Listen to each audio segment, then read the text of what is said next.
Parliamentary Powers and Privileges Bill 2014. Let me start with you, David Ohito.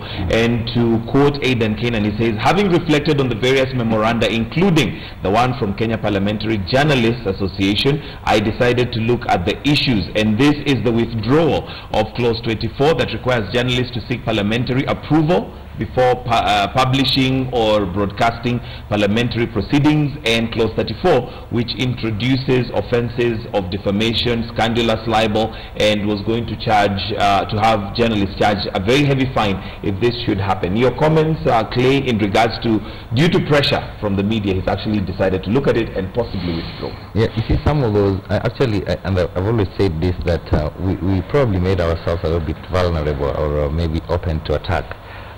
It should not even have happened. I mean, politicians should not even think of coming up with such clauses. Forget about like, oh, we've done away with them, now we're supposed to clap, and oh yes, they've done a good thing and all that. That's a positive story. They're not even supposed to think.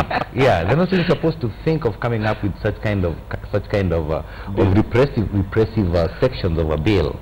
And it also goes on to prove how actually the past maybe 5 or 6 years, or maybe less, these governments have been trying to clamp down on the media. But for this one, I think I'll have to maybe thank the Editors Guild, okay?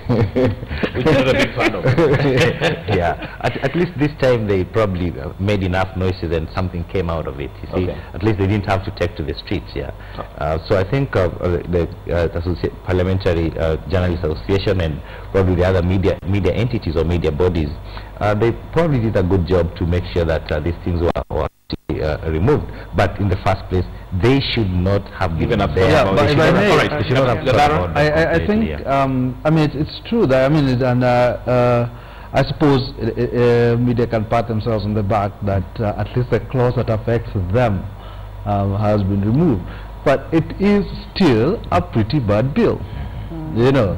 From all the monies that they're according themselves, 100,000 that they want to be paid every month as a pension for life, you know, it really is a bill to raid the public coffers, you know. So I don't think that, I mean, I think there's going to be a temptation which the media really should resist.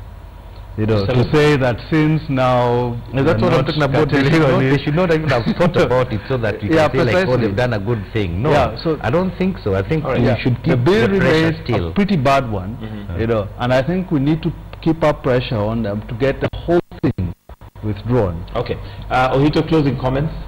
I think my old schoolmate Kenan has seen the light, but after a lot of pressure. But it tells you there's still people who are keen in this regime to see those draconian clauses passed. But we are saying we will keep our eyes open and we'll keep reporting. Flag them anytime they arrive. Closing comments. I think I agree with Clay. Once in a long time, that you know, it should not even have been, you know, it should, we should not have been imagined, you know.